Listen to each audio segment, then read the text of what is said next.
Ram manager. ఇతను చాలా భాషలు మాట్లాడగలడు. అను పర్సన్ సెక్రెటరీ. ఈమెకు హిందీ భాష మాత్రమే వచ్చు. కాబట్టి రామ్ అనుకి ఇన్స్ట్రక్షన్స్ హిందీ భాషలో మాత్రమే ఇస్తాడు. అను ఆ ఇన్స్ట్రక్షన్స్ని ఎగ్జిక్యూట్ చేసి రిజల్ట్ని రామ్కి ఇస్తుంది. దీని నుంచి మనం ఒక విషయం అర్థం చేసుకోవచ్చు. మనం ఎవరికైనా ఇన్స్ట్రక్షన్స్ కానీ, రిక్వెస్ట్ కానీ, ఆర్డర్స్ కానీ ఇచ్చి వారితో సర్వీస్ పొందాలంటే వారికి అర్థమయ్యే భాషలో మాత్రమే మనం వారికి ఇన్స్ట్రక్షన్స్ ఇవ్వాలి. ఇతను రాజు, ఒక స్టూడెంట్. రాజు కంప్యూటర్ నుంచి ఏదైనా సర్వీస్ పొందాలంటే కంప్యూటర్కి ఇన్స్ట్రక్షన్స్ ఇవ్వాలి. ఈ సెట్ ఆఫ్ ఇన్స్ట్రక్షన్స్ని మనం ప్రోగ్రామ్ అంటాం. ఈ ప్రోగ్రామ్స్ని రాసే లాంగ్వేజ్ని ప్రోగ్రామింగ్ లాంగ్వేజ్ అంటాం. రాజు ప్రోగ్రామ్ని కంప్యూటర్కి అర్థమయ్యే భాషలో ఇవ్వాలి. అప్పుడు మాత్రమే కంప్యూటర్ ఆ ఇన్స్ట్రక్షన్స్ ప్రకారం పనిచేసి రిజల్ట్ని రాజుకి ఇస్తుంది. మరి కంప్యూటర్కి ఏ భాష అర్థమవుతుంది? కంప్యూటర్కి అర్థమయ్యే భాష ఏంటంటే మిషన్ లాంగ్వేజ్. మిషన్ లాంగ్వేజ్ అనేది లోయెస్ట్ లెవెల్ ప్రోగ్రామింగ్ లాంగ్వేజ్. దీంట్లో 0s and 1s మాత్రమే ఉంటాయి. సో రాజు ప్రోగ్రామ్ని మిషన్ కోడ్లో రాసి కంప్యూటర్కి ఇస్తాడు. కంప్యూటర్ ఆ ప్రోగ్రామ్ని ఎగ్జిక్యూట్ చేసి రిజల్ట్ని రాజుకి ఇస్తుంది.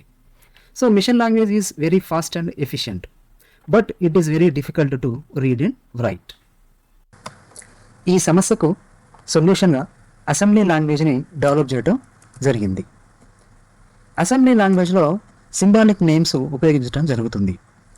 కాబట్టి రాజు ప్రోగ్రామ్ని అసెంబ్లీ లాంగ్వేజ్లో రాసి కంప్యూటర్కి ఇస్తాడు. కంప్యూటర్ ఆ ప్రోగ్రామ్ని ఎగ్జిక్యూట్ చేసి రిజల్ట్ని రాజుకి ఇస్తుంది. కానీ ఇక్కడ ఒక ప్రాబ్లం ఉంది. అసెంబ్లీ లాంగ్వేజ్ అనేది మిషన్ డిపెండెంట్ ప్రోగ్రామింగ్ లాంగ్వేజ్. అంటే ఒక ప్రోగ్రామ్ని మనం ఒక ప్రాసెసర్కి రాస్తే అది ఇంకో ప్రాసెసర్లో రన్ అవ్వదు అనమాట. So this is the disadvantage in this assembly language program. To overcome this problem high level programming లాంగ్వేజెస్ని డెవలప్ చేయడం జరిగింది. ఈ హై లెవెల్ ప్రోగ్రామింగ్ లాంగ్వేజెస్లో English statements, simple mathematical symbols use చేయడం జరుగుతుంది. అందువల్ల ఇవి రీడ్ చేయడానికి కానీ, రైట్ చేయడానికి కానీ, మెయింటైన్ చేయడానికి కానీ చాలా ఈజీగా ఉంటాయి. సో రాజు ఇప్పుడు ప్రోగ్రామ్ని హై లెవెల్ ప్రోగ్రామింగ్ లాంగ్వేజ్లో రాసి కంప్యూటర్కి ఇస్తే కంప్యూటరు దాన్ని ఎగ్జిక్యూట్ చేసి రిజల్ట్ని రాజుకి ఇవ్వడం జరుగుతుంది అన్నమాట. ఈ ప్రోగ్రామింగ్ లాంగ్వేజెస్కి ఎగ్జాంపుల్గా సి, C++, జావా, పైథాన్ ఇట్లాంటివన్నీ మనం చెప్పుకోవచ్చు. ఇక్కడ మనకు ఒక డౌట్ వస్తుంది. కంప్యూటర్స్ మిషన్ లెవెల్లో రాసినటువంటి ప్రోగ్రామ్స్ మాత్రమే అర్థం చేసుకొని ఎగ్జిక్యూట్ చేసుకుంటాయి. మరి హై లెవెల్లో రాసినటువంటి ప్రోగ్రామ్ని అవి ఎలా అర్థం చేసుకుంటాయి? సో దీన్ని ఓవర్కమ్ చేయడం కోసం కంపైలర్స్ ఆర్ ఇంటర్ప్రిటర్స్ అనేటటువంటి ట్రాన్స్లేటర్స్ని ఉపయోగించడం జరుగుతుంది. ఇవి హై లెవెల్ లాంగ్వేజ్లో రాసినటువంటి ప్రోగ్రామ్స్ని మిషన్ లెవెల్ లాంగ్వేజ్లో ఉన్నటువంటి ప్రోగ్రామ్స్ కన్వర్ట్ చేయడం చేస్తాయి.